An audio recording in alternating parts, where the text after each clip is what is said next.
প্রস্তুতির এক ধাপ ইউটিউব চ্যানেলে আবারও সবাইকে স্বাগত। কারকের ধারাপাত পর্ব 5-এ আজ আমরা আলোচনা করব নিমিত্ত কারক অংশটি। প্রথমেই জেনে নিই নিমিত্ত কারক কাকে বলে। কর্তা কারো জন্য বা কারো উদ্দেশ্যে কিছু কাজ করলে যার উদ্দেশ্যে সেই কাজটি করছে তাকেই নিমিত্ত কারক বলে। যেমন ক্ষুদিরাম দেশের জন্য প্রাণ ত্যাগ করেন। এখানে দেখো ক্ষুদিরাম কর্তা, সে প্রাণ ত্যাগ করা কাজটি করছে দেশের জন্য, তাই এখানে এই দেশ শব্দটি নিমিত্ত কারক। আপাত দৃষ্টিতে নিমিত্ত কারক নির্ণয় খুব সোজা বলে মনে হলেও এর কিছুটা জটিলতা আছে, কারণ বাংলা ব্যাকরণের কারক অংশে নিমিত্ত কারক যোগ হয়েছে খুব বেশি দিন হয়নি। কেন বলো তো?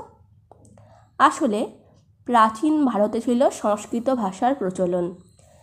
সংস্কৃত ভাষা ছিল সৃষ্টজনের ভাষা বা ব্রাহ্মণ সমাজের ভাষা, তাই তার মর্যাদাও ছিল অনেক বেশি।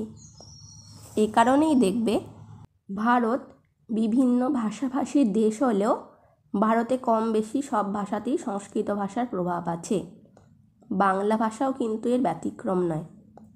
বাংলা ভাষাতেও কম বেশি সংস্কৃত শব্দ যেরকম এসেছে, তেমনি বাংলা ব্যাকরণেও সংস্কৃত প্রভাব বর্তমান। আগেই বললাম সংস্কৃত ভাষা ছিল সৃষ্টজন বা ব্রাহ্মণ পণ্ডিতদের ভাষা, আর এই ব্রাহ্মণ সমাজে দান ছিল একটি পবিত্র কাজ। এই কারণেই সংস্কৃত ব্যাকরণের কারক অংশে 6টি কারকের অন্যতম একটি কারক ছিল সম্প্রদান কারক। যাকে কোনো কিছু নিঃস্বার্থভাবে দান করা হয়, দানের সেই পবিত্র পাত্রকে অর্থাৎ যাকে দান করা হলো সেই ব্যক্তিকেই সংস্কৃত ব্যাকরণের ভাষায় সম্প্রদান কারক বলা হতো। যেমন তোমারে দিব সর্বস্ব। এখানে আমি নামক ঊর্ধ্বকর্তা তার সর্বস্ব কাকে নিঃস্বার্থভাবে দান করবে? তোমারে বা তোমাকে। তাই এই তোমারে শব্দটি সেখানে ছিল সম্প্রদান কারক।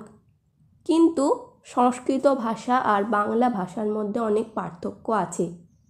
আমরা সবসময় আমরা বাঙালিরা সবসময় সব কিছু কাউকে একেবারে দান করে দিই না, বা কিছু সময়ের জন্য দিয়ে থাকি। যেমন মিতা রামকে একটি পেন দিল।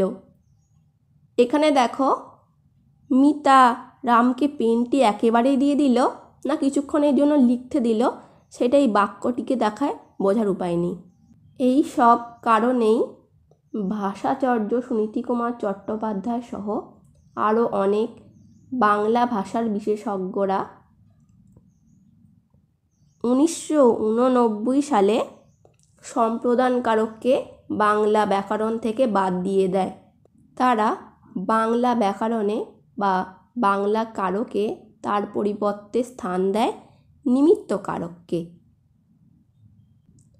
ওই সব ভাষাবিদদের মতে নিঃস্বার্থ ভাব বা উদ্দেশ্য ভাব ফুটে উঠবে যেখানে, সেখানেই কেবল নিমিত্ত কারক হবে, আর বাকি ক্ষেত্রে কর্মকারক হবে। তাই মিতা রামকে পেন দিল, এখানে এই রামকে শব্দটি নিমিত্ত কারক না হয়ে কর্মকারক বা গৌণ কর্ম হবে। এই গৌণ কর্মের অংশটি কর্মকারক আলোচনার সময় আরও ভালোভাবে ব্যাখ্যা করে দেব।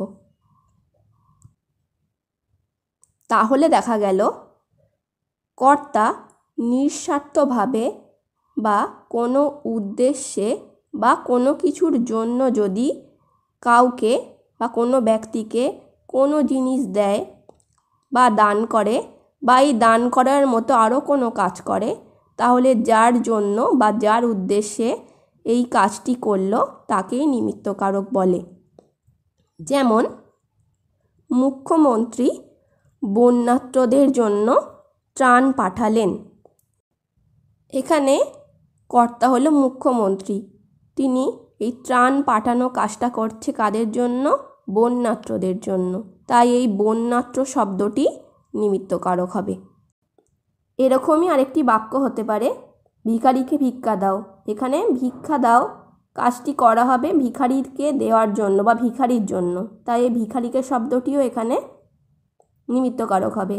এছাড়া আরও একটি ক্ষেত্রেও নিমিত্তকারক হতে পারে, কর্তা যদি কোনো উদ্দেশ্যে কোথাও যায় তাহলে ওই উদ্দিষ্ট স্থানটি বা ওই উদ্দিষ্ট বস্তুটি নিমিত্তকারক হয়।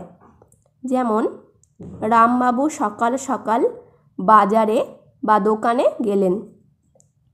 এখানে দেখো, রামবাবু সকাল সকাল গেলেন, কোথায় গেলেন? বাজারে বা দোকানের উদ্দেশ্যে, বাজারের উদ্দেশ্যে বা দোকানের উদ্দেশ্যে, তাই বাজারে বা দোকানে এই শব্দ দুটি নিমিত্তকারক হবে। এরকমই আরেকটি হলো, বেলা যে পড়ে এলো জলকে চল। এখানে কোথায় যেতে বলা হচ্ছে? জলের উদ্দেশ্যে যেতে বলা হচ্ছে, তাই জলকে শব্দটিও এখানে নিমিত্তকারক। তাহলে আজ এখানেই শেষ করি, দেখা হবে পরের ভিডিওয়। ভিডিওটি ভালো লাগলে লাইক করো, কমেন্ট করো এবং বন্ধুদের সাথে শেয়ার করো। আর এই রকম আরও ভিডিও পেতে চ্যানেলটি সাবস্ক্রাইব করে পাশে থাকা বেল আইকনটি প্রেস করো। ধন্যবাদ।